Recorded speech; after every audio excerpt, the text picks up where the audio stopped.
I'm Bob Lewis. I'm chair of the Canadian Journalism Foundation, and I want to thank you for coming. I also want to extend a special welcome to those who are watching in the TMX studio next door. Our hashtag tonight is CJFJTalk, and you can tweet your questions that way. And please join us later for the reception, which will take place in this room. The turnout tonight, I think, indicates the level of interest and concern so many of us have about journalism in the age of disruption, especially in our daily newspapers. We're worried. We see with our own eyes the departure of respected bylines from newspapers. We see the page counts going down along with the revenues. We see the blurring of lines between editorial and advertising. We see the valiant efforts to seek alternative sources of revenue, and we see the struggle to make the digital equation work. At every turn, journalism is beset by disruptive forces that are hitting us in every business across the world. That's why we're delighted tonight to hear from generals on the front lines, senior leaders who are fighting the good fight against disruption. Before introducing our moderator, I want to thank some good friends of CJFJ Talk, BMO Financial Group, which is the sponsor of this year-long series, Waste Management for supporting our reception, and CPAC for being here and amplifying our message across the country. Now, for our moderator. If you want to stay on top of journalism in the digital age, you need to subscribe to the Nieman Lab. And its founder and guiding light is Josh Benton. He's an optimist who is convinced that journalism can adapt to the internet age. He was a Nieman Fellow himself in 2008. Before that, he was an investigative reporter, a columnist, a foreign correspondent, and a rock critic, having worked at the Dallas Morning News and the Toledo Blade.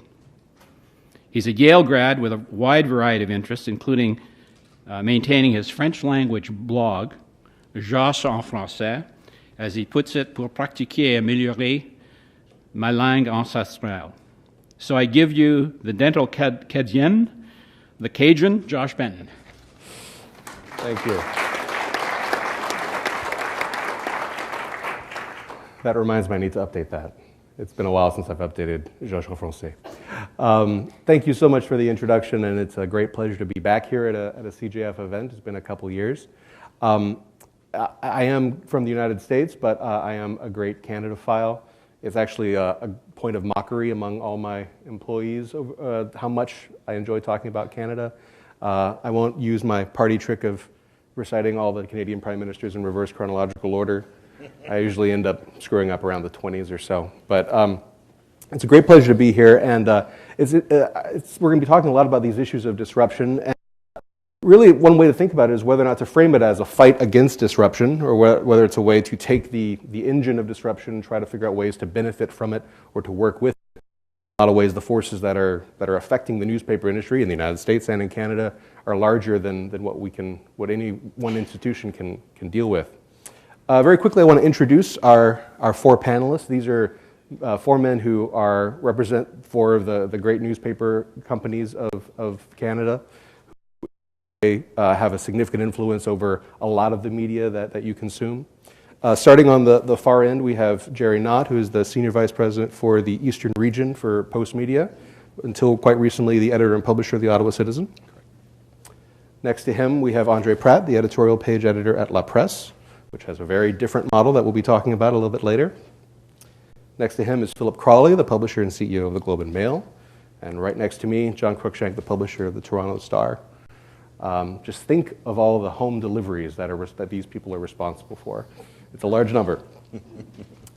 We are going to range over many issues in the next hour or so up here, and then about a half hour or so for questions from you folks. But I want to start off with the issue that in some ways drives the career that we all entered when we started in newspapers, back when they were newspapers, and that was very much the product at hand, print and print advertising.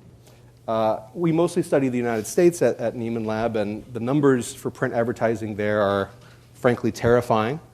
In 2006, American newspapers in print generated around $50 billion in advertising revenue. The numbers for 2013 aren't out yet, but they'll be around $16 billion. That's 50 to 16 in a matter of about 7 years.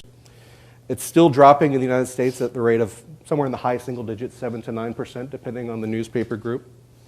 And another way to think about it is that Kleiner Perkins, Mary Meeker pulled this statistic together. I thought it was really remarkable. Try to think of one way to conceive of advertising is comparing the amount of time people spend in a form of media and the amount of advertising revenue that goes towards that media. So, for example, in the United States, 43% of media consumption is on television. That's what 40% of the time we spend consuming media is spent watching television.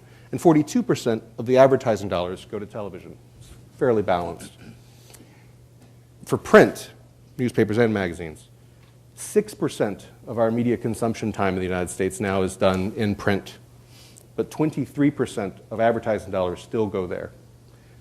And you can look at that and say, that's wonderful, or you can look at it and say, wow, that's going to go away. I want to just start by throwing something out to each of you to ask, is there any reason to think that print advertising is ever going to grow again? Do you have any hope that whatever dollar amount that you're making now, at any point there will be a larger dollar amount for print advertising? Well, we certainly don't. I mean, we came to the conclusion quite early, I'd say 3 years ago at least, that the business model of the newspaper was broken, and that it was beyond repair, and that even though we thought at a point that the internet could save us, and we, like many other newspapers, built up a great internet site with all kinds of stuff in it, free. But we rapidly realized that even though our site at least was extremely popular, from a revenue standpoint it just didn't work. And we'll talk about our project later, but I think this was really the starting point. Not that newspapers are finished or that the written word as a media is finished, but that obviously we take a radical change rather than trying to find a way to save the model that we have now. That model, we firmly believe, is beyond repair. I know that the most recent numbers from the Toronto Star were that advertising revenue was down 9% year over year in the most recent quarter. Postmedia 12% in the most recent quarter. These are rates of decline even faster than what we're seeing in the United States. Do you feel similarly that print advertising is essentially a lost cause? We're later in the cycle, if we are in the same cycle than the States. And in fact, if you look at the declines over time, we seem to be a couple of years behind what's happened in the States. So our numbers are a little larger now, although on the whole we've done better. And that's because the media landscape overall is a little bit different in Canada. I think it's important to think about audiences rather than advertising dollars, because advertising dollars are the consequence of audiences. And I think the real question is are we able to create new audiences, desirable audiences that are desirable for advertisers in print?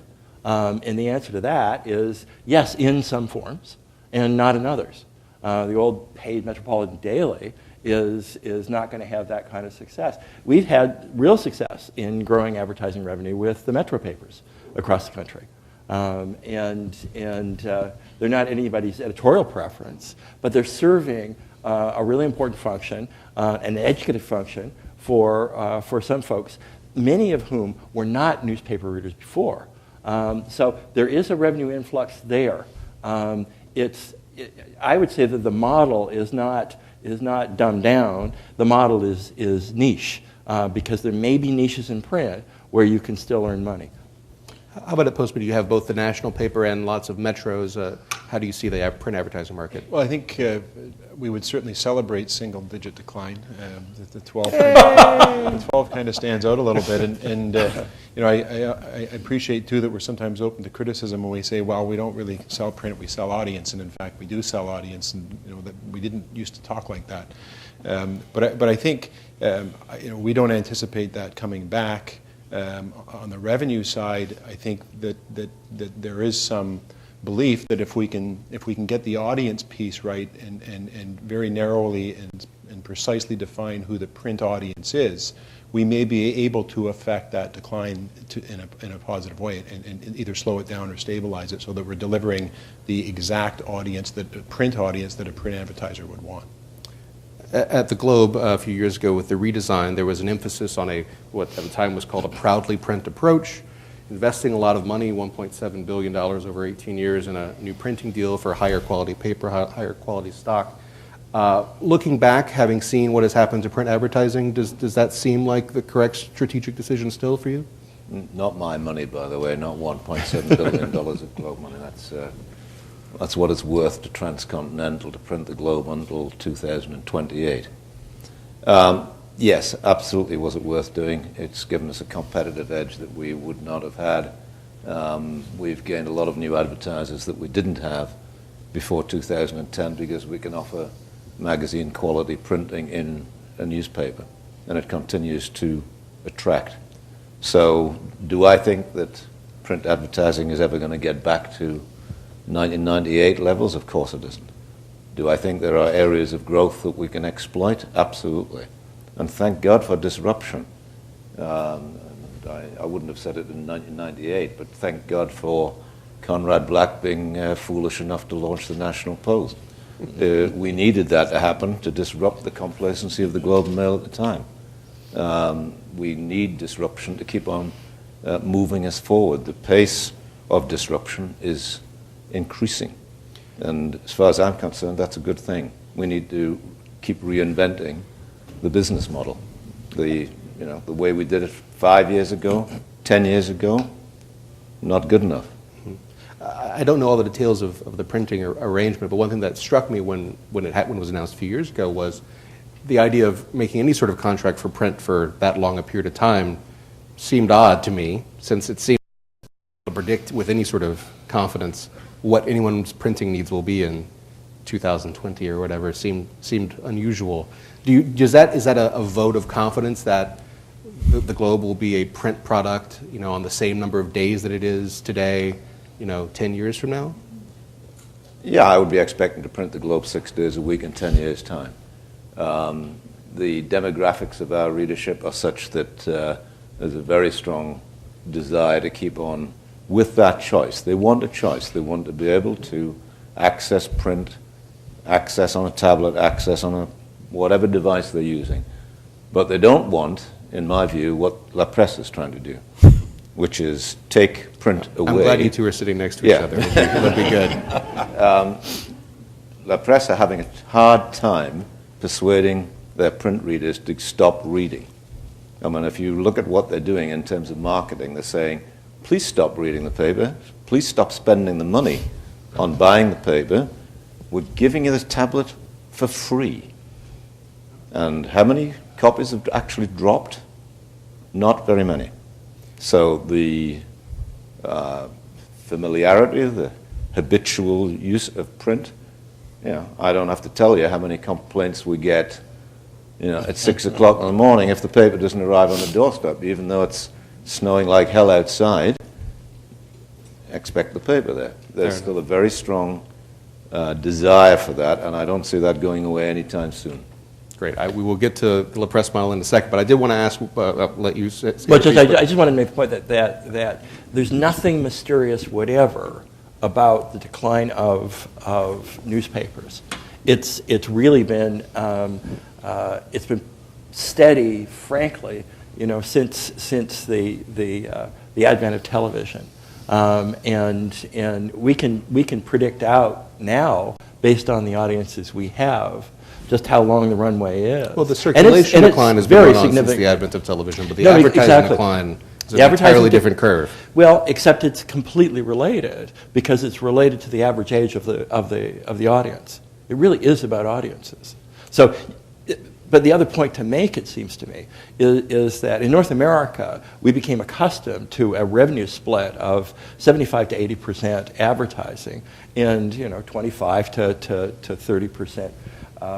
From consumers. That was never the case in Europe and in many other jurisdictions where it was much more likely to be 50-50. So in a lot of places we're getting closer to 50-50 and we're thinking about revenue in very, very different ways and certainly thinking about costs in if we pursue that and acknowledge that there's not simply one model because that model is gone, then I think freedom to think positively about what we can do for the future. So I want to ask for Postmedia and the Star on the question of continuing to print as many days as you do now. In the United States, the Advance Publications newspaper chain, which runs in houses papers in New Orleans, in Cleveland, and Portland, has shifted away from 7-day print to 3 to 4-day print, depending on the city. I think it's fair to say, it's certainly true in the United States, I assume it's true here, that no one makes any money on the Monday paper. It's not the place where the revenues are. Do either of you foresee in 3 years' time, 5 years' time, a less frequent publication in print? I mean, as you know, I think most folks here would know the Post hasn't published on Mondays in the summer now, probably right. 3 or 4 years. Certainly when we took our Sunday papers out of the markets in Edmonton, Calgary, and Ottawa, we saw circulation decline because we broke the reading habit. So that looking at those days in isolation might have some appeal at the outset, but you need to look at the impact of a reading habit. And I think in Ottawa, I think we took about a 4% circ decline following our much of it attributable, we felt, to the Sunday decision. I don't see it happening in the metro markets in Postmedia 3 to 5 years out. It's possible, depends on the acceleration or how we deal with the disruption, but certainly not in that time frame, Josh. I don't see that. And I think the whole notion that it's not important that you turn up one day that's antithetical to how we think about what we do. You know, the idea that well, you don't need the paper. You know, well, if you don't need it on Sunday or you don't need it on Monday, why do you need it on Tuesday? But why do you need it on Wednesday? We actually do believe that it's important you get your paper every day because we think it's vital to how you function as a citizen in your community. We regret if you're not a subscriber. Well, I'm sorry I don't subscribe. I regret it too. I can get you your home delivery a digital sub like that. I will admit there are a few times when I was really just soaking up Rob Ford stories when I would hit that. Oh well, guess I'll go to the Globe now. But just to play devil's advocate, and I think it's not even, it goes beyond devil's advocate, because I think there's more than a little bit of truth to it, I would argue. We kind of know how the print story is going to end, don't we? We know that advertising dollars are going to continue to decline on an annual basis. We know that circulation in print is going to continue to decline. We know that the home delivery subscribers are going to continue to age. I don't think, I mean, maybe 3 to 5 years is one span of time, but I think, I'm curious if this is true, but 50 years from now, I doubt anyone thinks there's going to be a 7-day print product or a 6-day print product. I could be wrong about that, or at the very least that would be a primary driver of your revenues. Is there any sense that by not being willing to run away from print, and this is where we're going to get to you in a second, that you might be over-investing in what you know is the declining part of your business and not taking out the opportunities that you might have to invest in where the area of growth is going to be? I mean, I think there's a way to manage that, and you have to manage the transition. I mean, we talk about the demographics of our readership. We know if they believe in the brand and we maintain a certain quality, that over time, if print does 10, 12, 15, whatever that number, 20 is, if our brand promise remains high quality journalism, then logically thinking that demographic as it should follow us into the digital world. But how fast, I don't know that. We invest in news and we're profitable in print. Why would we run away from that? All right. Since we've talked a bit around it, I want to get directly to the La Presse model, because I imagine there are a lot of people in English-speaking Canada who aren't that familiar with it. Maybe could you just give maybe a 2 or 3 minute summary of the decision that was made and how the shift into digital and in specific towards a tablet approach has worked? Yeah, okay. First of all, I must say that the person who should have been here is Guy Crevier, our publisher, who's really the driving force behind this, but unfortunately he's so busy traveling the world trying to explain what the hell we're trying to do that he couldn't be here tonight. But it's very difficult to explain what our new platform, or what we call our new media is. So I would just suggest that you go in the App Store and download the La Presse Plus app, because it's very different from what you've seen anywhere else, and it's extremely difficult to explain exactly what it is. But still, it's a digital newspaper, but that we started from scratch. You mentioned the ritual, which has been decades old, of people in the morning opening their door and taking their newspaper and so on. But we looked at this, we looked at our revenues going down. Our readership on paper actually, in our case, was not going down, it was stable. but we saw that our readership was growing older, and we had a lot of difficulty attracting younger readers. And when we looked at how people get their news today, and I mean 35 and under or 40 and under, first of all, most of them get it free. So it's very difficult in our market. We're not saying that we're an example for other markets, but in our market, even though we're a very high quality newspaper and that people love our columnists and so on, it was difficult to see a scenario where people would continue paying for our newspaper or paying into a paywall to get their news, because they could get it free in many other places, Radio-Canada being one great example and a competitor for us. So that's number one. Second, we saw the tablet penetration faster than any other, either iPhones or whatever. The tablet has a very high and rapid market penetration. And when we look at the newspaper, there is a very strong ritual of people getting their newspaper in the morning, but people are also now want their news and their columnists and their recipes for cooking and so on. They want it 24 hours a day, each minute. That's the new ritual. So how long? We thought that there was a very high risk if we decided to simply maintain the same ritual, because people now want to read, and that's been very strong out of our many focus groups preparing for that project.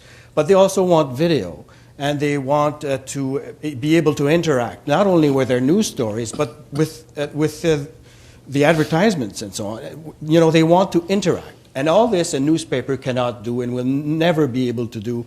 However you increase the quality of printing, it's not interactive. So that's really the basis of our choices. We decided to look at a tablet and see if we started from scratch today, a new media, to fit the advantages of that platform, how would we do it? And one thing that was interesting about that choice is that La Presse Plus is still delivered as an issue once a day in the morning, which is sort of an opposing point of view to the ever-constant flow and stream of news and information on the web. I'm curious why your organization thought that once-a-day issue-based, you know, if President Obama is shot at noon. No, but you always have access to what is a very nice characteristic of this model is that you do get your newspaper, La Presse Plus, in the morning at 5 in the morning, wherever you are in the world. When you open it, you always have access, instant access to the web if you're connected, obviously, so that the instant news is always there every time you're connected. That's number one. But there is a very strong ritual.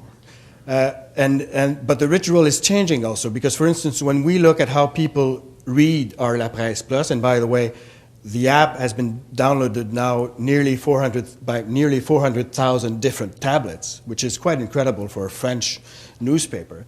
And we have now about 120,000 daily readers, which is about 60% of our daily circulation in the newspaper. So that's quite a success in less than a year.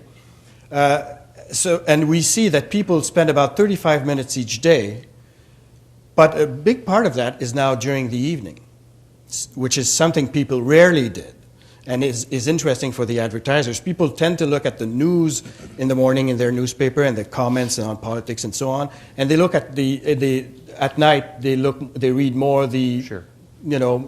Cooking and restaurants and so on. So it's a new habit, it's a new ritual that's been created. I want to ask the rest of the panel your thoughts on the La Presse model, but also more broadly about tablets as a vector for publication and distribution on its own, separate from the La Presse model, in part because we saw so much energy around 2010, 2011 around the iPad.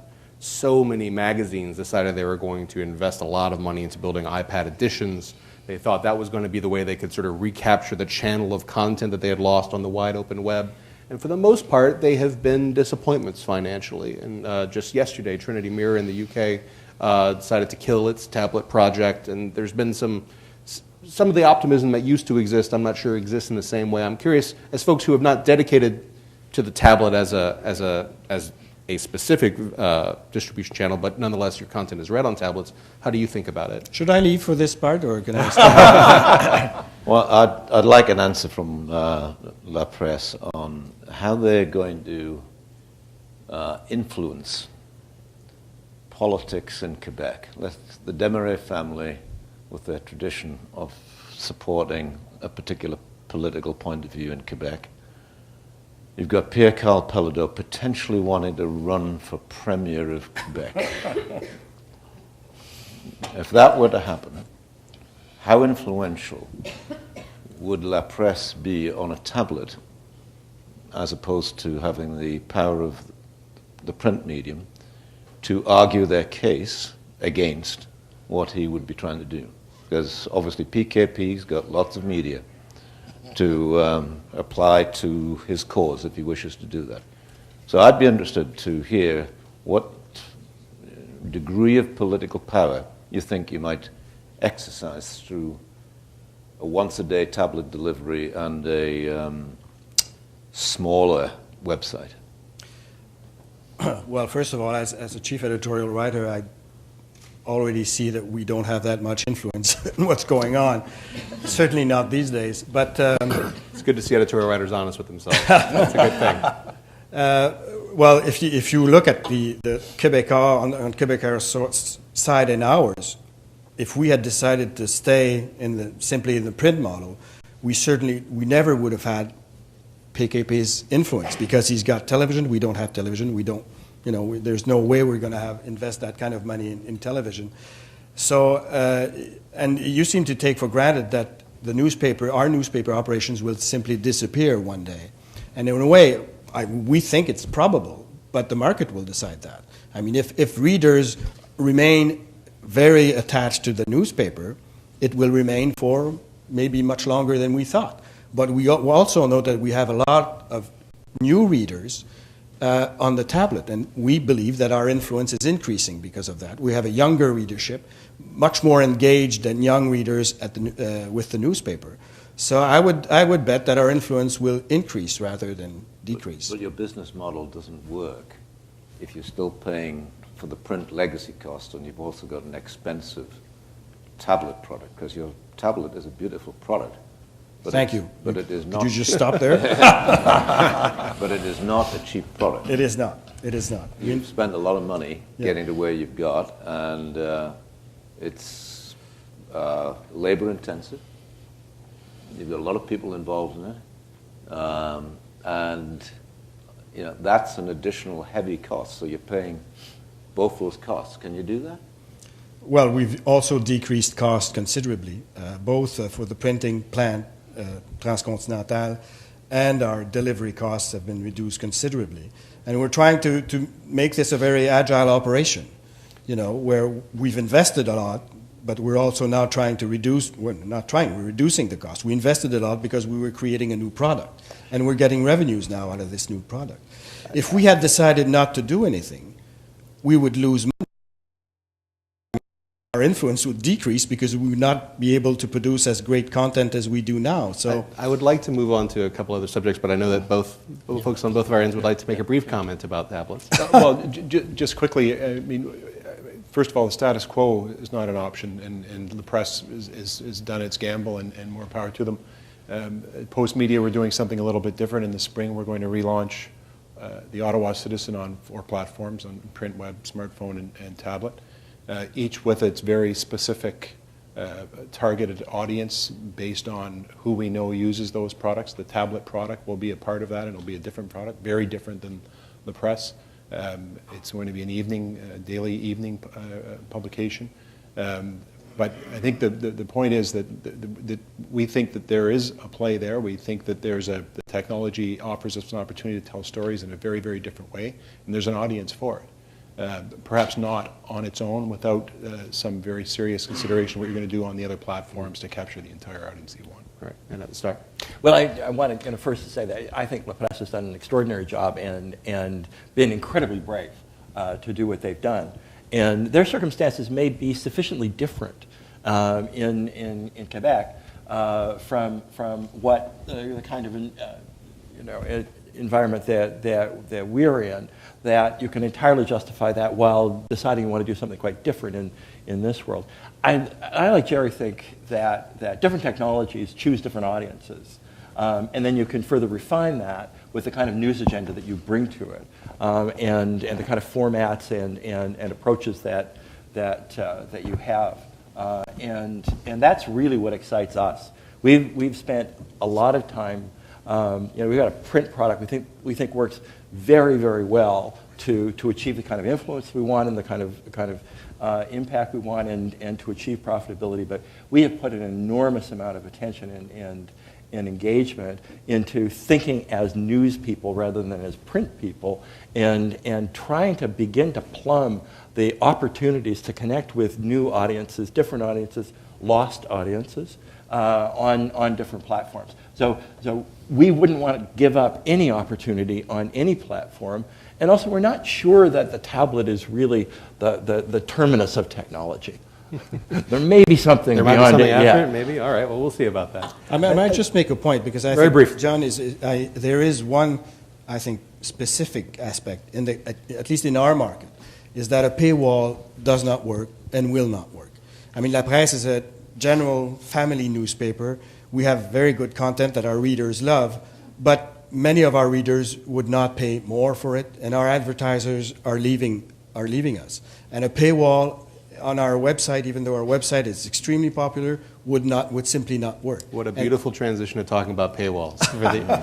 But it's a case for our market. We're Sure. not saying that it's true, and for some news organization, a paywall has some Sure. advantages, brings revenues, but not for us. So the other three news organizations and news companies represented here have adopted paywalls to an extent that La Presse has chosen not to. In the United States now, a majority of daily newspapers have a paywall of some sort or another. In our country, the most successful general interest paywall is, of course, at the New York Times, where they've signed up 700,000 digital subscribers. But even at the Times, what I think it broadly can be described as a paywall success story, still only about 10% of their revenues come from the digital subscription model. The number of digital subscribers has started to plateau. They're not getting the gains that they once were. They still think there's some growth internationally, but they're starting to think that they're running out of the people who are willing to pay that, a standard paywall amount every month. When journalists talk about paywalls, and have over the last few years, a lot of times they've talked about it as if it is this moment of salvation, like if only we can get people to pay for our content again, and gosh darn it, all of our problems will go away. But do any of you think that paywalls are anything other than a Band-Aid? It's revenue that's nice to have, but it's not a game changer. The revenue is still a small amount of money in the grand scheme of the economic model of newspapers, right? Or do any of you think differently? Well, compared to what print advertising still delivers, yes, absolutely, it's small. But we're enormously better informed after 15 months of running a paywall about what our readers like to read and what will persuade them that something is valuable and worth paying for than we were before we started, because we get that data every day now. Our journalists make decisions based on that data. We know what converts people to pay. That's very useful information. And you're incentivizing editors to create that content by creating a financial incentive for them to do that. Editorial managers. Depending on which section they're in, there's different targets.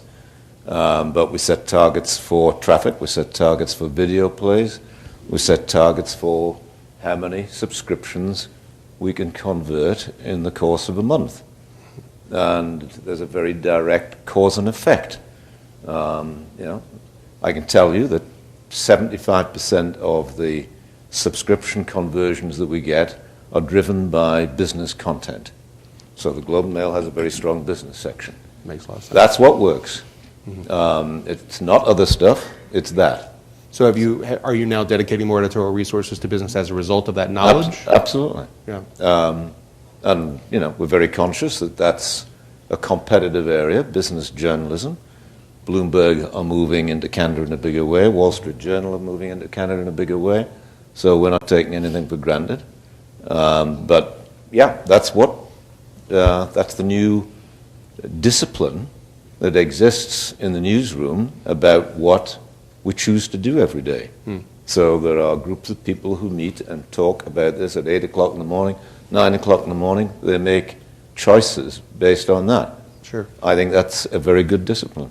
I want to get some numbers, since I found it was often difficult to get hard numbers on digital subscription models in Canada. The reporting seems to be more regular in the United States from what I can tell. How many digital-only subscribers does the National Post have, does the Toronto Star have, does the Globe and Mail have? Okay, so we have 110,000 people who've signed up to Globe Unlimited since we launched 15 months ago. Which includes print subscribers, so that's not a digital-only. Half of those are people who are print subscribers, and half of them are digital subscribers.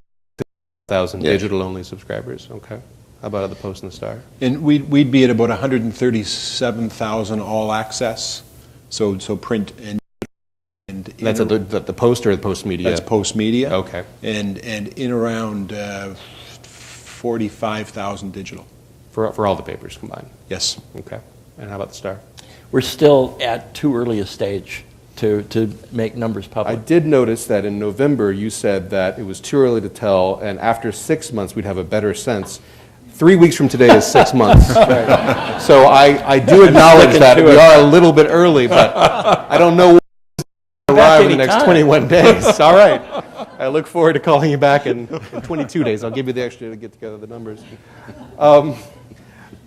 So you've talked about, you mentioned how the business is what does the conversion that's led to editorial decisions. I'm curious at either the Star or the Postmedia papers, have you seen anything, I assume it's too early to tell for you, but have you seen anything about how a paywall paying reader is different from one who doesn't? Or what have you seen in the data that you're able to get, which is of course one of the benefits of a... Well, first of all, we call them pay meters just because it's a little more delicate, but and I'd encourage you. I think that the original question around whether we saw pay meters as some kind of a panacea, the answer is no. I think for us, the pay meter is part of a much larger strategy around the 4 platforms, and for the most part, those pay websites, it's expanded, and again, we come back to the notion that if you have differentiated quality content across the 4 platforms, then people will pay for it. We've undervalued what we do for a long time. Are we learning lots about our readership from it? Absolutely. Certainly at the Post, we've seen unique page views increase since the pay meter went there, and we think partly is because the Globe went first, and it probably brought some traffic over to us. So we're not at the point where Phillip is with incentivizing editors yet, but you can learn lots and lots about your readership through that pay model. We were talking earlier about audiences, and I'm curious about how this shift to digital and this shift to digital pay models has changed the way that you might think about your audiences, because of course the people who pay for a digital subscription are a different group of people than the people who read your content online, who are a different group of people from the people who read your content in print. Phillip, a few months ago, you were quoted as saying that we don't care about anyone who makes less than $100,000. John Stackhouse later clarified a bit about that $120,000 What am I going to say? I was misquoted. Fair enough. Never trust a journalist, I get that. But nonetheless, I mean, you've always had an upmarket target audience, yeah. But both for the Globe and for the other Presse, which has a different shift in how it gets to its audience. How are you thinking about, in some ways this gets to the question of democracy, because of course the mass market newspaper played an important part in how we learn about our government, we learn about politics, we learn about the decisions that we have to make as part of a democracy. Is there any concern that perhaps by becoming more niche-oriented publications, by trying to move up market demographically, that there might be putting some of that at risk? Or how you think about your audience in general? The lessons we've learned so far is that a audience that pays for multiple access is a far more engaged audience. They come and read more, they spend more time, and the retention factor really improves. And the New York Times has found the same. So for us, after a year or more of stats, we can see something like a 25% improvement in retention. So, that's worth quite a bit of money. It stops having to pay again for renewal. So that is a double win. Mm-hmm. So to get that kind of involvement and engagement, as far as I'm concerned, very positive development. So we like the fact that they're paying for that multiple access. Anyone else want? Well, and I can just add maybe one point that we did a lot of research while working on our new media, and one thing we realized is that people want to be in control of their reading experience. They hate it, for instance, when they start a video and there's a 30-second or 15-second commercial. They hate it when some kind of ad pops up, and they're looking for the X to try to make it disappear. And that's the way we built our app. That is that people are always in total control of what's going on. They can look at an ad or not. They can skip it. They can engage with it or not. And the same with the news stories and the videos and so on. And I think that is one aspect of a newspaper where people are in control that has to be maintained in any kind of new platform. People want to be in control of what they're doing. They don't want to have stuff imposed on them. I think the questions for our democracies are actually far more interesting and probably far more critical than the questions for our media corporations. Most of the time here, we've been talking about a crisis that we, because we're publishers or related to the business, a crisis in the business model. Right? There's a different kind of crisis or a social challenge. And that lies in the fact that for a long time, newspapers, we were reliant upon newspapers as the principal investigators of their communities, have ceased to speak to a very broad range of their community. And that's become a progressive problem over many, many years. And it isn't one that's being very successfully addressed by other media. It's one of the reasons why we're so excited at the Star about looking at how we can engage with other audiences, with the new technology that has developed, with the platforms that have developed. But from a broader perspective, a democratic perspective, the real issue is not newspaper decline. The real issue is the decline that has it's a slope that's not quite so dramatic, but it is as continuous, and that is the decline in people who are interested in news every day. And that's been falling for the same period, about since 1960, a very, very long slide. And that decline also relates absolutely directly to who votes. So the percentage of Canadians, certainly, who go out and vote has been falling as that group of those who are no longer interested in news every day has been falling, and they've been falling in lockstep. There is an interesting counter data point to that in the United States, in that the last few presidential elections have seen higher voter turnout than any for the previous several decades, and one of the reasons that gets attributed to is the idea that social media and online activism and politics engages audiences in a way that traditional newspapers might not have. So I guess I'm not as pessimistic about that as well, you've got two. You've got Obama 1 and Obama 2. And it certainly is, and remember, before that, it's 1960. It's Kennedy. It began to fall after Kennedy's election in 60. And every election after that, you saw a dramatic decline in cohorts. And yes, you see a tiny bump, and I haven't looked at Obama 2, but in Obama 1, you get a tiny bump back up. But it's against a trend line that's gone like that. It's not like you've gone back up to 1960 numbers. Right, you've gone back up to 2011 numbers, right, or 2000. Not quite. Whatever, right? It's a bigger game than that. So it goes to the whole issue of are we going to recreate those elements of community that we see, having been eroded over a long period with social media. Right.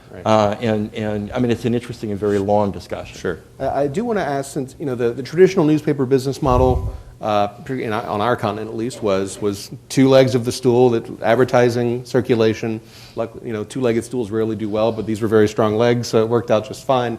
We've added, some digital advertising money and now some digital circulation money. I want to just ask very briefly, what is the new revenue source that you're most optimistic about going forward? I'm thinking of things like video advertising, which has traditionally been quite small, but is growing. Native advertising in the United States, marketing services is a big growth area. What do you see as something that could potentially become another anchor to the new newspaper business model going forward? I think for us, the one that has the most potential, certainly video for sure.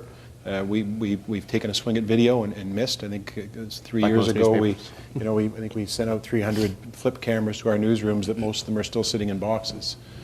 So we're taking another run at that. You can send them back to Flip. Oh wait, they're out of business. Sorry. Exactly. I think mobile presents the biggest opportunity, and if we can figure out what the ad serving on that platform is probably where the most upside. I think we're seeing about 58% of our traffic is coming from mobile devices. 58%? 58. Those are absurdly high numbers. 42 desktop, laptops. So there is, and when you talked about that indexing about where the advertising dollars go, it's somewhere under 2%. So there's an enormous opportunity if we can figure that out. Is anyone else seeing 52% mobile? Because in the United States, you've seen some newspapers that are getting up to 40, but 50 plus is. We saw it at the Vancouver Sun in November, 2012, with the Amanda Todd story. Most people here would be familiar with it. And since then, every one of our markets is in the same place. Interesting. Other revenue? Our figures for mobile are much higher in BC than they are elsewhere, so there does seem to be an adoption rate there which is higher than the average, but 40-odd% is about our level, and obviously it depends on the day. Mm-hmm. But in answer to your revenue, we're toying with this, the centripetal model, right? 100 feet. Right? Look, I think we've got to be open to thinking about revenue streams from a lot of different places. So is there one in particular that no, and see that, and that's the point. And there's this great excitement around the tablet was going to save us all, and then well, as it turned out, it didn't. Paywalls were going to save us all. Well, it turns out they haven't. It's I think that whole salvationist mentality is probably I'm not asking salvation. Like, what's going to give you 10% of your revenue? Is video going to be the answer? What we've found on the Cirque side that we've been able to drive very significant revenue increases with print products, with new or improved print products that we distribute with the newspaper. There are ways of changing the business model, and you just have to be very aggressive in pursuing them. So let me talk about this. We don't write about success in our industry very often. We're very good at writing about lack of success in our industry, and Americans are particularly good at writing about lack of success because you've got more lack of success than any other country in the world. To brag about. Cheers to us. You are the poster boys for lack of success in newspapers. Well done, Josh. It's all me. The Daily Telegraph is about to report its third year of profit growth this year, according to The Guardian, who are fascinated by the Telegraph because they're so jealous. The Telegraph Group will make about £60 million profit. Third year in a row of profit growth. They've adopted some new revenue streams. They're into staging conferences and boat shows. Selling wine. Cruises, right? E-commerce is now 11% of their total revenue. And this is a very, on the face of it, staid, conservative British newspaper. How annoying for The Guardian, with all their glamorous investigations and the genius of Mr. Rusbridger and all of that, that they lose 30-odd million a year. And they can't monetize that vast traffic that they get successfully. So, interesting, same market. One's making 60 million, one's losing 30-odd, 40 million a year. They've just sold Auto Trader, 600 million, cashing in on their asset to help pay the Guardian's bills. When I was preparing for tonight, I emailed 15 or so Canadian journalists who I know to ask if they had any thoughts on issues to bring up. And one of the consistent thoughts that they had was that they were disappointed that Canadian journalism did not seem to have the same sort of startup culture or entrepreneurial spirit that they see in the United States. That there are not nearly as many new digital native web-born startups that are trying to compete for attention. that there are many, we have in the United States hundreds and hundreds of hyperlocal startups. We have dozens and dozens of nonprofit investigative news organizations, plenty of vertical-based pure plays, many outlets. It doesn't seem, that there are a few examples that always come up when we talk about Canada. It doesn't seem like there are nearly as many. I'm curious why you think, well, whether you would agree with that characterization, and if so, why you think that would be, other than the obvious market size issue, which is the clearest. But do you think that's an accurate perception? I've heard it from many Canadian journalists over the last few years. I mean, I think it's generally accurate. My own sense of it. I mean, I can think of some Open File tried to get started. We partnered with them in Ottawa for a while and didn't get very far. We worked with a college there on a model of entrepreneurial journalism that didn't go very far. I think one quick thought is that I'm not sure the journalism schools here foster it to the degree that the American schools do. And that's a broad brushstroke, and I don't intend to offend, but I think that might be one place to look. What does it look like in Quebec? Well, Quebec is a small market, and sure. If you start some kind of small news organization, very local in a city like New York, and you grab a 0.01% of the market, I mean, you get a big market. If you do the same in Montreal or Quebec City, you can't survive. Mm-hmm. So I think that's one main aspect, and it's true. I think reporters, even the younger generation, at least in Quebec, they're brilliant. They usually studied abroad, speak many languages, but they're not entrepreneurs in any other, it's just not in their culture. They're more to the left. They like investigative reporting, but if they can get a good salary, they like that even better. And I think the young Quebecers are more entrepreneurial than the young non-Quebecers in Canada. There is an issue in the culture, but the other thing that's certainly true is it's very difficult for organizations like ours to seed those smaller ventures because they get infected so quickly with our cost structures, and it crushes them.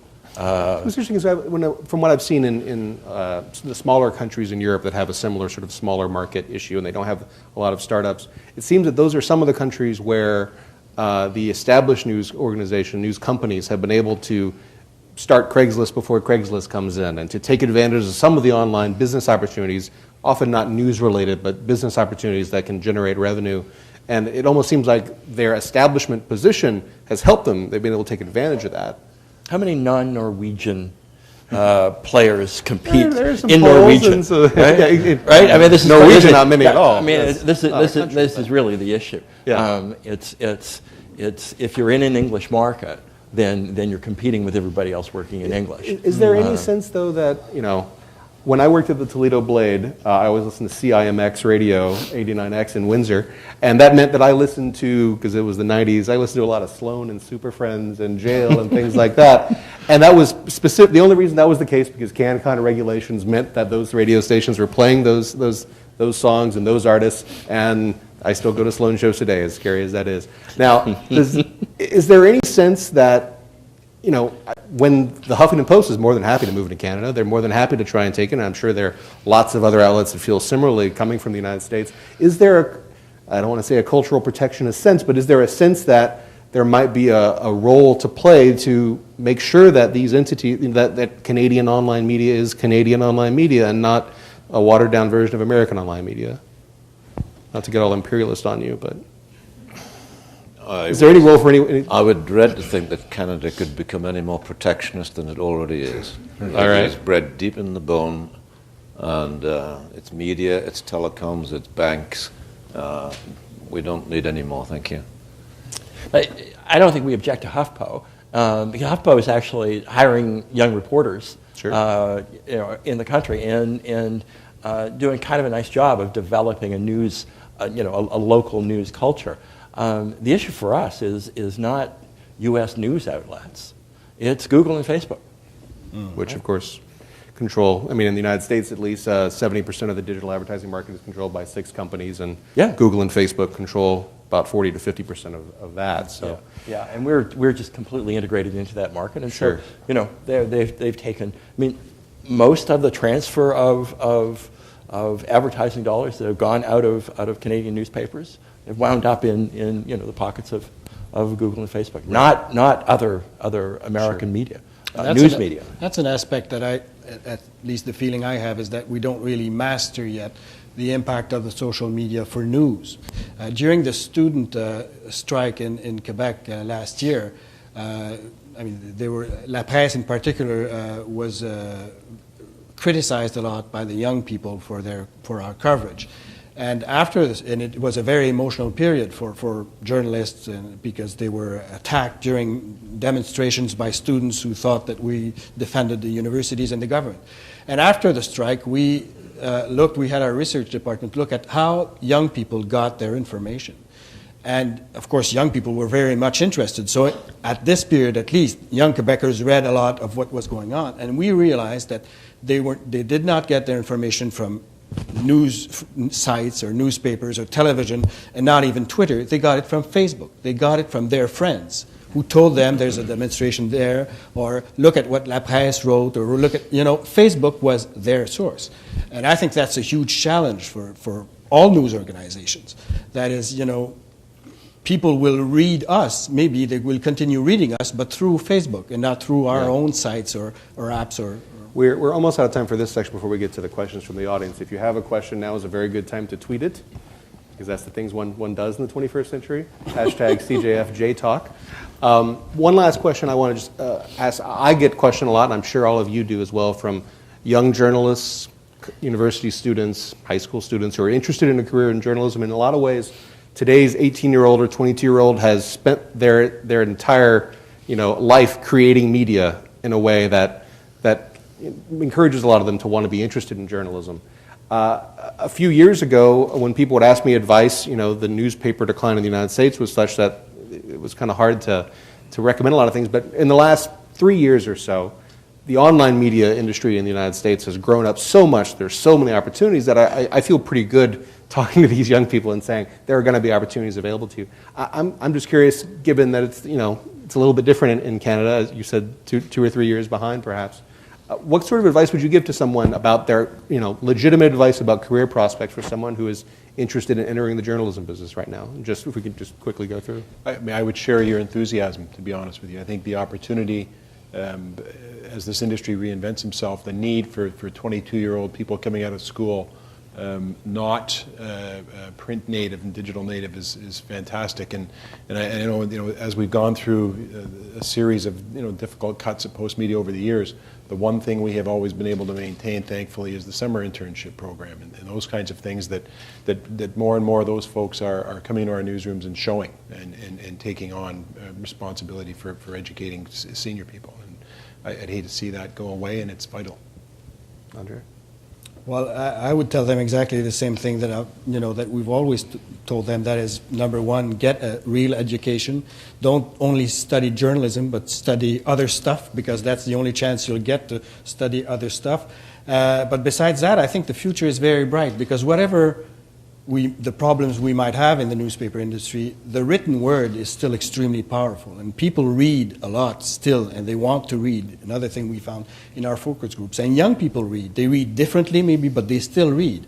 So the written word will keep its very precious and unique influence, whatever the platforms become. And I think that's great for young journalists. I would encourage them to learn how to count. Numeracy. Numeracy is good and often missing.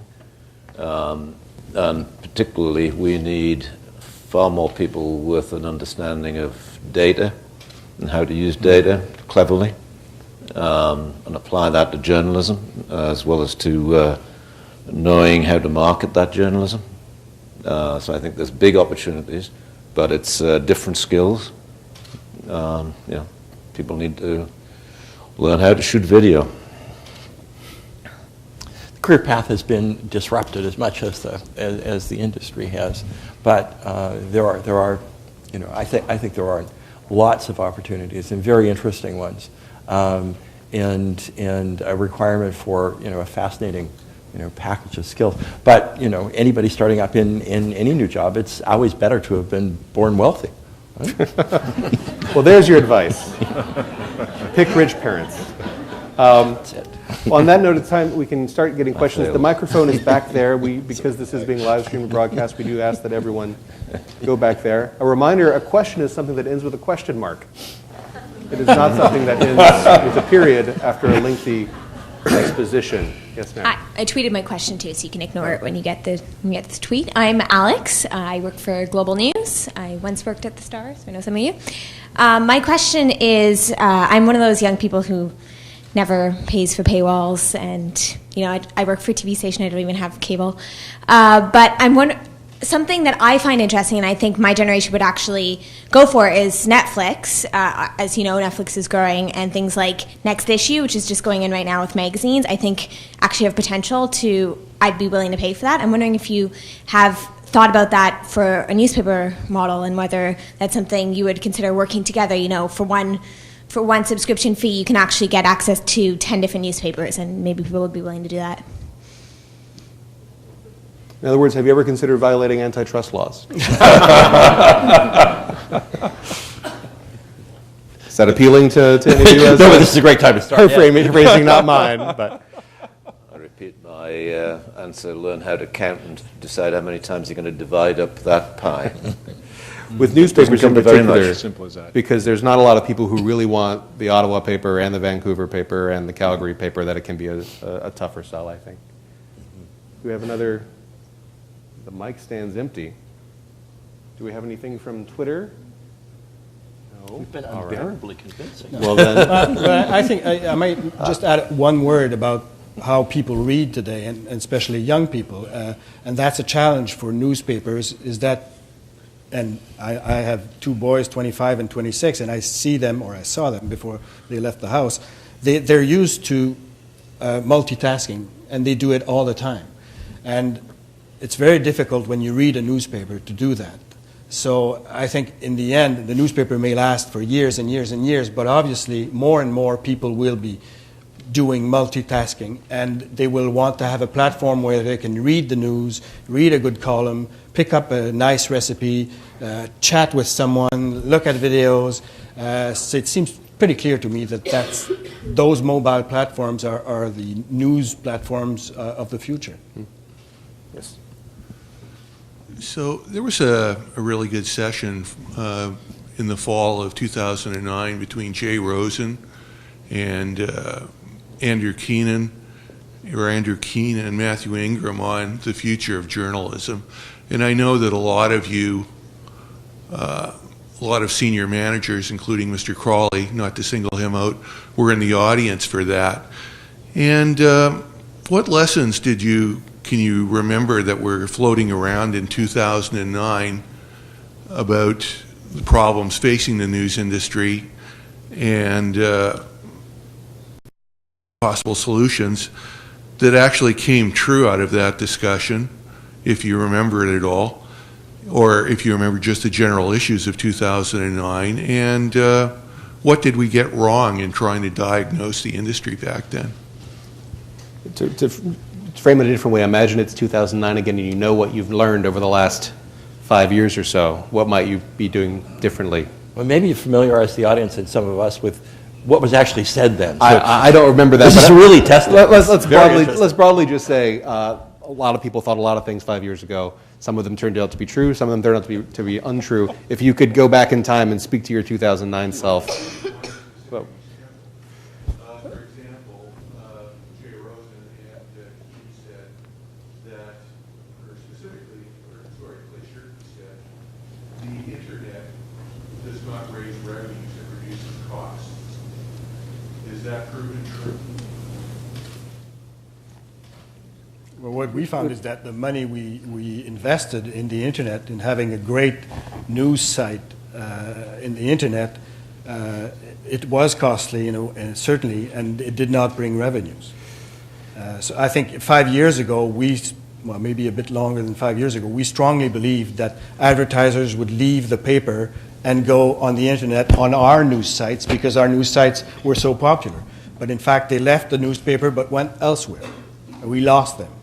So we now we then had two news organizations, one for the web, one for the newspaper, more costs and less revenue. So we were wrong. do you want to 2009, we were coming out of the worst recession in anybody's memory, and all you could think of was survival. It's a bit better than that now, but some of the principles that have been applied have proved to be the right ones, in my view. The New York Times finally following the example of the Wall Street Journal and charging for content was a very important step forward. The FT doing the same thing. So, in my view, they have started to prove that people will pay decent money for decent content. Decent content. Some people will, at least. Business. A fraction of the overall audience, but some people. Enough people. Yeah. Enough people. But they won't pay for crap. And they won't pay for most of the stuff that passes for content in most of the U.S. newspapers. Oh, well. All right. We have a question from Twitter. This is from Karen Ho. With all the layoffs and job freezes, how do you plan on training and bringing in new young talent to produce the content you need for the future? A couple of the news organizations represented here had layoffs just last week, and I know at the National Post, the social media editor was one of the layoffs, and I know there was lots of discussion about, you talked about saving the summer internship program, but do you feel that, is there enough training in bringing up the younger journalists? It's a very good question, and I think it's the ambitions we have for the Postmedia papers, particularly the Citizen, has required some very fundamental rethinking of newsroom structure and some hard decisions around how we're going to do differentiated content by platform. For example, we've got to a place with our Metro newsrooms where we've asked them to build what we describe as a super city desk, that they focus intensely on local content and local content creation only. We've taken out production work and centralized it. We've made that same decision around national and international content, so that as we try and take the path towards doing what we do best in those local markets, which is local content, we've tried to take out as much work as we can that is, I don't like the term, but commodity work and commodity content, centralize it. Is that the best way? I don't know. I think it's the reality. The business has forced us in that direction, and we're very confident that does free up the resources, enough resources to meet the ambitions we have around our 4-platform strategy. We have a number of people lined up now. Just on that point, though, I mean, one thing that I think does have to be acknowledged is that these companies here and other media companies in this country have spent hundreds of millions of dollars in capital urging some members of their newsroom to early retirement, and then brought new people in. There has been a commitment to refresh, and it's I'm sure been, the people in early retirement love that commitment to refresh. That's well, in many cases, I think in the overwhelming majority of those cases, it has been by choice through voluntary severance programs. And it has been something that's been very important to the journalism in Canada, and the fact we've been able to introduce a new cohort of journalists. Great. Yes, ma'am. Hello, my name is Tara Kitts. I'm a reader. I just wanted to mention I see a big trend, and I have seen this for a while, in things going retro. Mad Men. People love the retro things. Bars and mini bars in the office and whatnot, and also a huge increase in cafe culture around the world. I think of Paris and the chairs all lined up, forward-facing, watching the world, and of course in Paris and even here, people taking a moment to really enjoy their print newspaper. And of course now you look at a Starbucks and everyone's looking for an outlet to plug in their device. I love it when I see someone, by the way, just reading a traditional newspaper. But I'm just wondering how the newspapers have embraced the cafe culture, if that's something that you're looking at, if you're looking at embracing that cafe culture with print or with your tablets, and what you think of that. Don't think you're going to make any money out of selling papers in coffee shops. I do it with Starbucks. Most people don't pay. They should, but they don't. The people behind the counter are not interested in collecting the money. not their job. They're busy making coffee. So we put it there for marketing reasons. It doesn't make any money. So if I'm in the business of making money, don't go there. But newspapers originated in coffee shops. You know, I mean, that's where Addison and Steele were doing their first work. They've grown up together. So yeah, I think we embraced cafe culture in the 18th century. And we've embraced it at the Windsor Star. There is a news cafe in the relocation of the Windsor Star in its downtown location. It's intended to not only create the cafe culture, but also be an event hosting facility so that news can happen there. We're going to do the same at our new location at 365 Bloor. I think there is something to it. I think there is something in terms of drawing a different audience in, and you can get a coffee and a sandwich all the If you're interested in an interesting experiment on that, Google the long good read, which probably isn't going to be a business, but something that Guardian's experimenting with right now. Yes. I wondered if the four of you, speaking with your experience collectively in paywalls, could speak a little more specifically to how the outcomes measured against your expectations or your anticipations. If there's anything you think you did wrong, think you did right now from where you thought you would be at this time. It's a big question. If we can answer it briefly. You can answer just part of it if you want. Yes. Well, I'll start. I mean, from where we are at Postmedia, in terms of our registrations, we're further ahead than we thought we would be.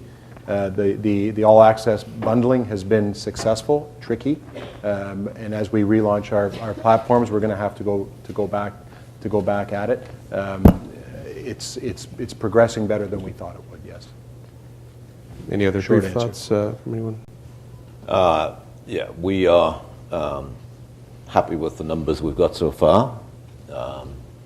We study the New York Times experience quite a lot because they've got longer at it than we have, so we watch them as they cope with the issue. As you said before, it's beginning to plateau, but it's still growing.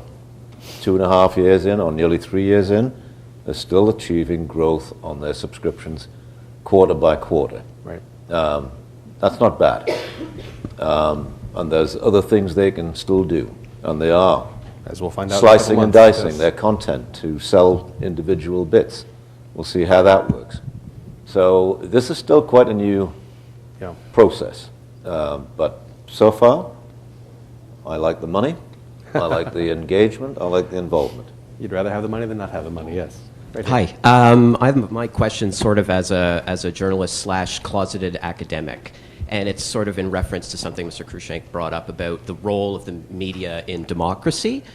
And I'm thinking, using the sort of model that you're talking about of working towards niches as opposed to speaking to broader audiences, how do you see the media's role changing in terms of its agenda-setting function vis-a-vis where it was and where it is potentially in the future, where you're working towards a model where you're trying to, get as many eyeballs as you can and trying to create, interesting headlines and stories that people would want to click on?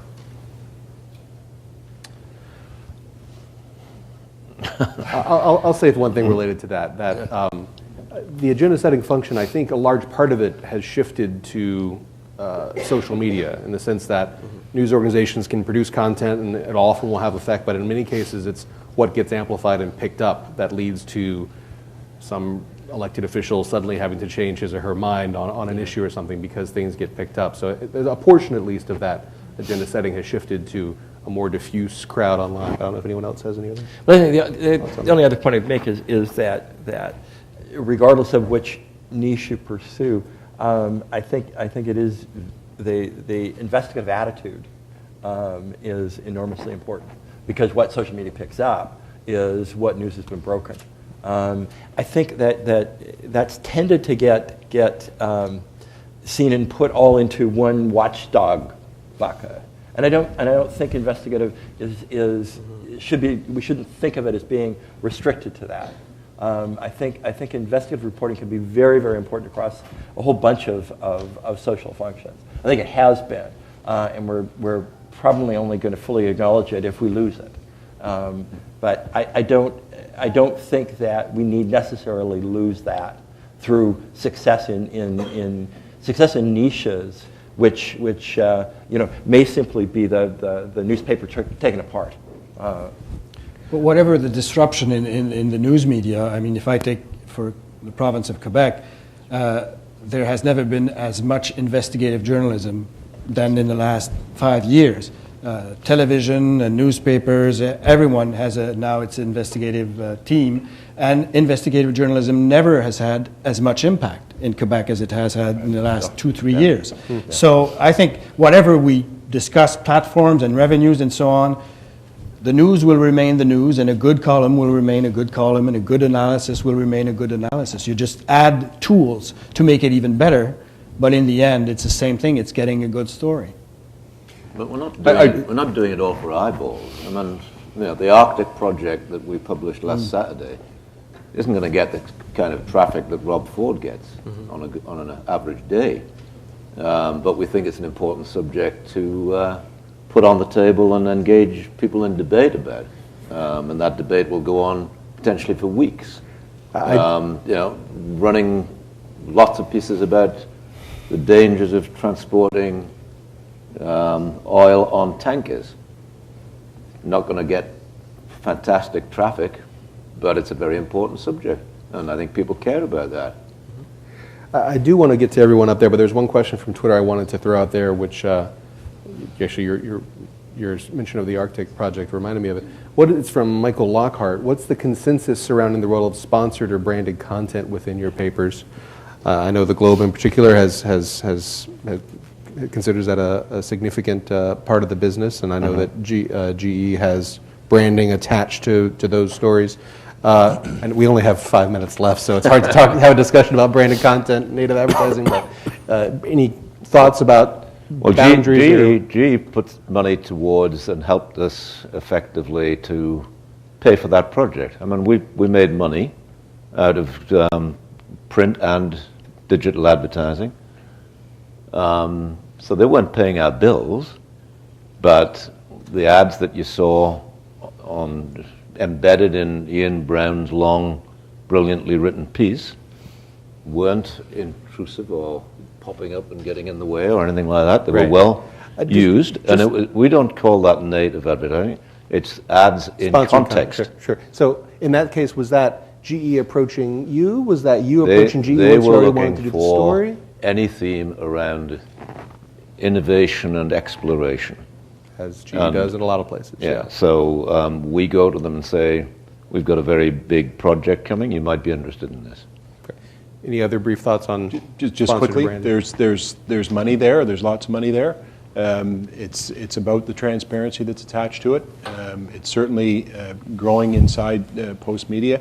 With what we call the 3I team that exists in Toronto is rolling out to other markets that involves advertising, marketing, and senior editorial input on any initiative around sponsored content. All right.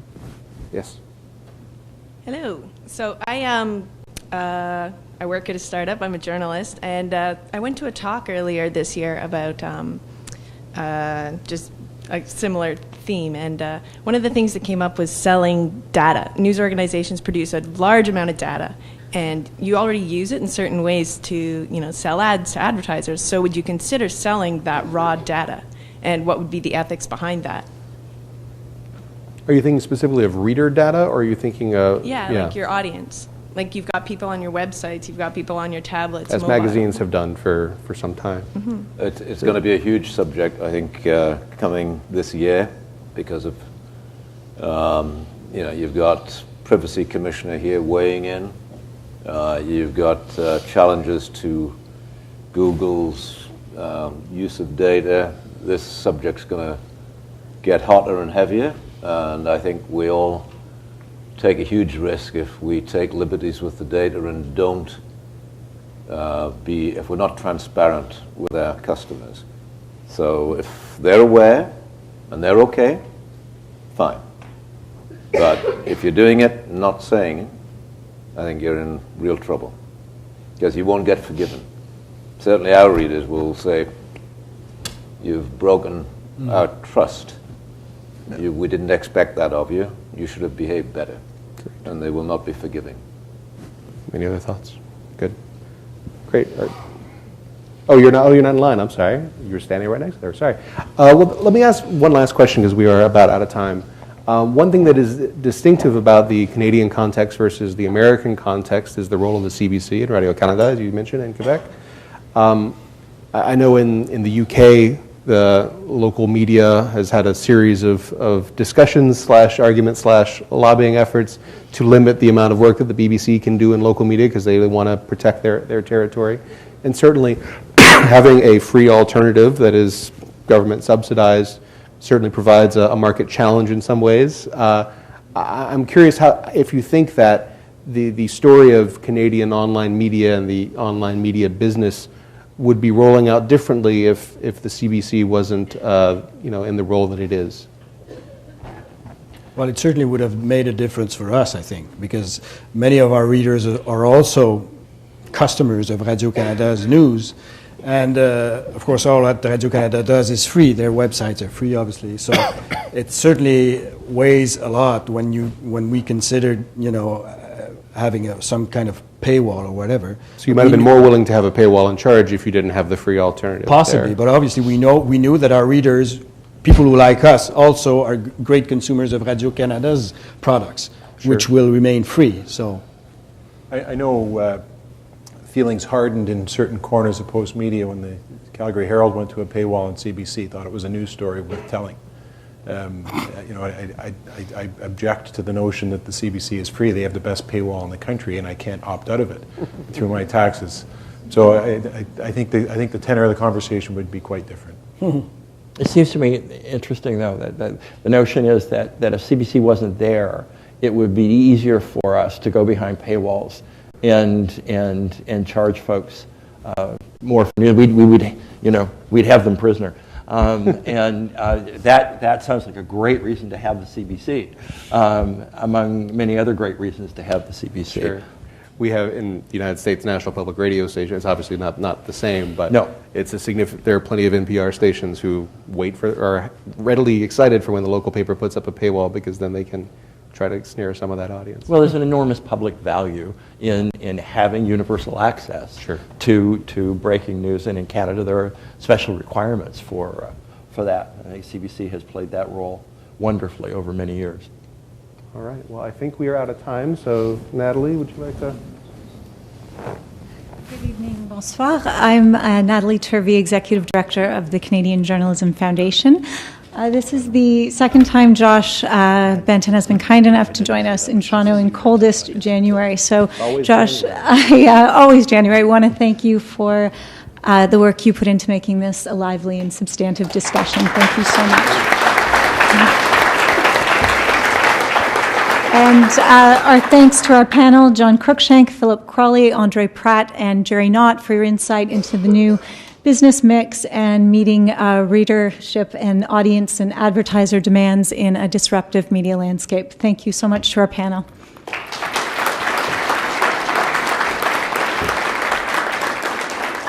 Coming up in the J-Talk series on February 27th, we're joined by Vice Media co-founder Soroush Alvi to talk about Vice's journey from Montreal Magazine to New York-based media conglomerate. We'll explore Vice's unique approach to covering conflict zones and their plans to invest $50 million in their news operation over the next 3 years. On May 1st, Steve Laturante will join us, the newly appointed manager of news and government partnerships with Twitter, to talk about Twitter's work with news organizations in Canada, and we'll have an introduction from Kirsten Stewart. And on June 4th, save the date for the CJF Annual Awards, our celebration of Canadian journalistic excellence. We're excited to be launching several new awards and fellowships this year. In partnership with the Canadian Women's Foundation, we'll recognize a journalist who's shedding light on women's equality in Canada. We're introducing a training fellowship for an early career Aboriginal journalist, and we're launching a new series of awards, News Gems, recognizing the journalists behind the excellent enterprise and investigative journalism in Canada over the past year. Follow us on Twitter at JC for updates on our winners and our nominees. And it's not too late to get your nominations in for the CJF Lifetime Achievement Award, le Prix Couronnement de Carrière. The award recognizes a Canadian journalist who's made an outstanding lifetime contribution to journalism in Canada. Nous encourageons les candidatures de tous les types de médias et en provenance de toutes les sphères du journalisme. The deadline for the award is January 30th, and nominations are open on the CJF website. I'd now like to invite you, along with our guests in the studio next door, to join us for cocktails and more conversation at the back of the room. Un grand merci à nos commanditaires et nos collaborateurs, and thank you for being here tonight and supporting the work of the CJF.